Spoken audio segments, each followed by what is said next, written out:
If you are shocked by Valve's actions, you didn't pay attention to Team Fortress and Dota.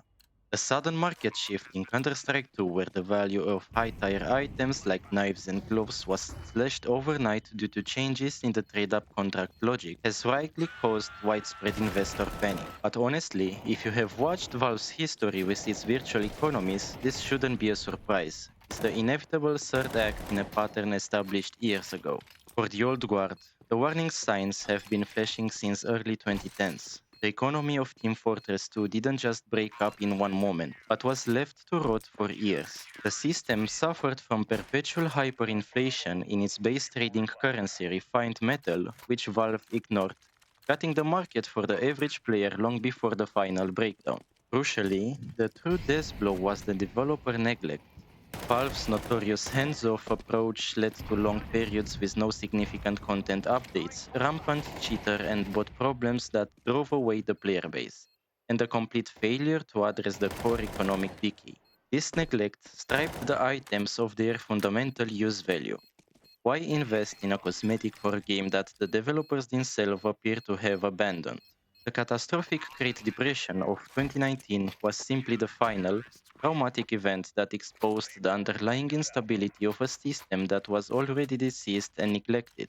Then, there is the slow grinding death by a thousand cuts that afflicted the Dota economy. Unlike the sudden explosion in Team Fortress, Dota's market was intentionally eroded over years through brutal trade restrictions.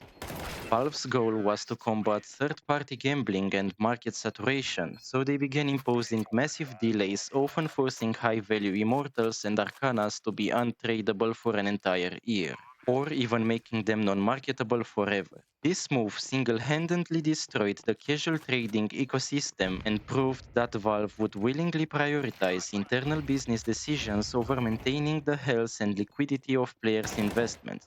The CS2 crash yesterday, a seemingly calculated structural change affecting the supply of the rarest assets, is the logical conclusion of these two histories. Valve has demonstrated repeatedly and across multiple games that they retain absolute control.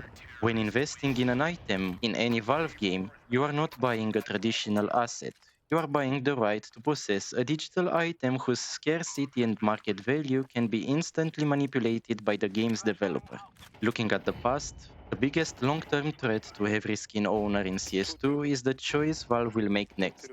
Either total neglect, as we saw with Team Fortress, or complete and suffocating control over asset trading, as eventually happened with Dota 2. Neither option is good for the future of the skin market, while the second one, which is the most likely, may be good for the players which are just interested in the game. We were warned by TF2's slow decay and accidental chaos, and by Dota 2's deliberate decay. The CS2 collapse is just the final, painful reminder. This is just a game, not a stock market. It is better this way.